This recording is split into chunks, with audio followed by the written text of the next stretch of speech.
IAS Bharatvarsh में आपका स्वागत है। अभी तक आपने हमारा भूगोल विषय से संबंधित लेक्चर सुना होगा। आज से हम एक नई श्रृंखला का प्रारंभ कर रहे हैं जो आपके लिए बहुत ही लाभदायक है। आज का टॉपिक है आईएएस आईपीएस में सफलता कैसे है। हम ये देखते हैं कि बहुत सारे प्रतियोगी आईएएस आईपीएस या दूसरी प्रतियोगी परीक्षाओं की तैयारी में संलग्न रहते हैं, लेकिन उनमें सफलता की दर बहुत कम पाई जाती है। सफलता लगभग 2% लोगों को ही मिल पाती है। अब यहाँ पर सवाल उठता है कि 98% लोगों को सफलता आखिर क्यों नहीं मिल पाती, क्या कारण है।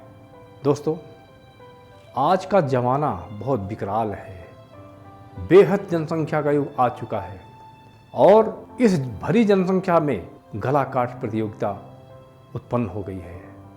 प्रतियोगियों के बीच भारी तादाद में आगे बढ़ने की होड़ मच गई है।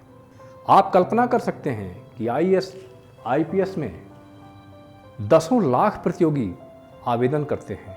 सभी अपने स्तर से तैयारी करते हैं, लेकिन उनमें सफलता की दर बहुत कम पाई जाती है। जैसे कि अभी हमने चर्चा किया, सफलता की दर लगभग 2% के आसपास पाई जाती है। आखिर ऐसा होता क्यों है, वो चर्चा हम कर रहे हैं। इसके पहले कि हम कुछ आगे चर्चा करें, पहले देख लेते हैं कि प्रतियोगियों की क्वालिटी कितने प्रकार की होती है। सबसे पहले हम देखते हैं अधिकांश प्रतियोगी असफल क्यों रहते हैं।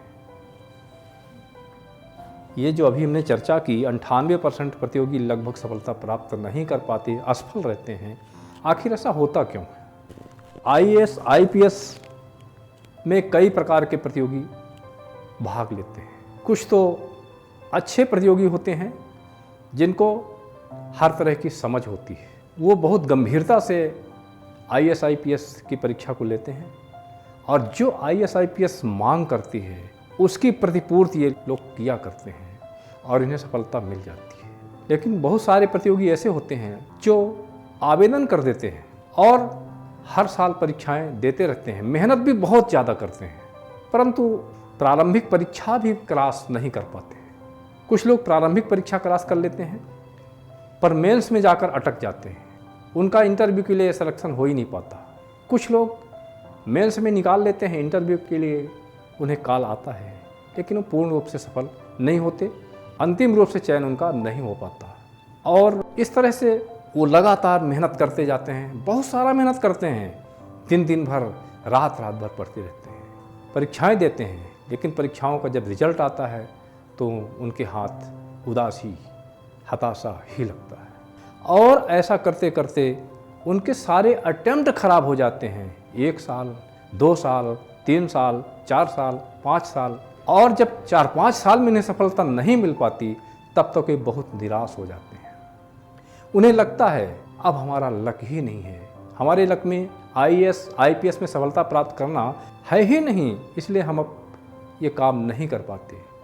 फिर वो छोटी मोटी प्रतियोगिताओं के लिए प्रयास करते हैं, कोई भी नौकरी मिल जाए जिससे हम जी खा सकें, लेकिन अंततः उन्हें कोई छोटी मोटी नौकरी भी नहीं मिल पाती। अंततः वो थक हार करके कुछ छोटा मोटा दुकान धंधा बिजनेस करने में लग जाते हैं, प्रतियोगिता जगत से हार मान बैठते हैं। आखिर ऐसा क्यों।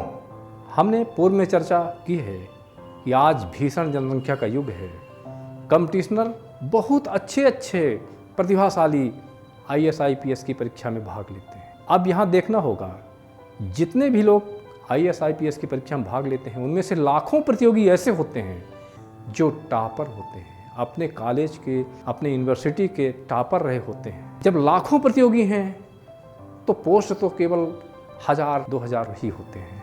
अब उनके बीच प्रतियोगिता होती है। सवाल यहाँ ये उठता है कि जब उन लाखों प्रतियोगियों से भी अगर हम टॉप करेंगे या कोई प्रतियोगी टॉप करेगा तभी वह आगे आ सकता है और उसका सिलेक्शन हो सकता है। तो ये एक विडंबना है, लेकिन कटु सत्य है, ऐसा ही होता है।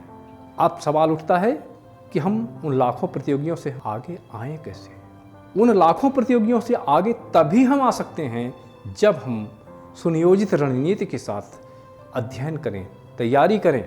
तैयारी के जितने भी कार्य होते हैं उसको हम पूर्ण तकनीकी के साथ करें। तभी आज के युग में सफलता संभव है। अगर हम यूं ही जैसे चाहें वैसे पढ़ते लिखते रहें, कोई तकनीकी का सहारा ना लें, कोई रणनीति का सहारा ना लें, तो आज के युग में सफलता संभव बिल्कुल नहीं है, ये आप मानकर चलिए। और उसी तारतम्य में हम आपको सुनियोजित रणनीति की सारी गतिविधियों को बताने जा रहे हैं, जिससे आपको सफलता मिलेगी। आपके लिए यह गाइडेंस बहुत लाभदायक रहेगा। आप हमारी वीडियो को लगातार देखते रहें, लगातार देखने पे ही आपको लाभ प्राप्त होगा। मिलते हैं अगले वीडियो पर, तब तक के लिए जय हिंद, वंदे मातरम।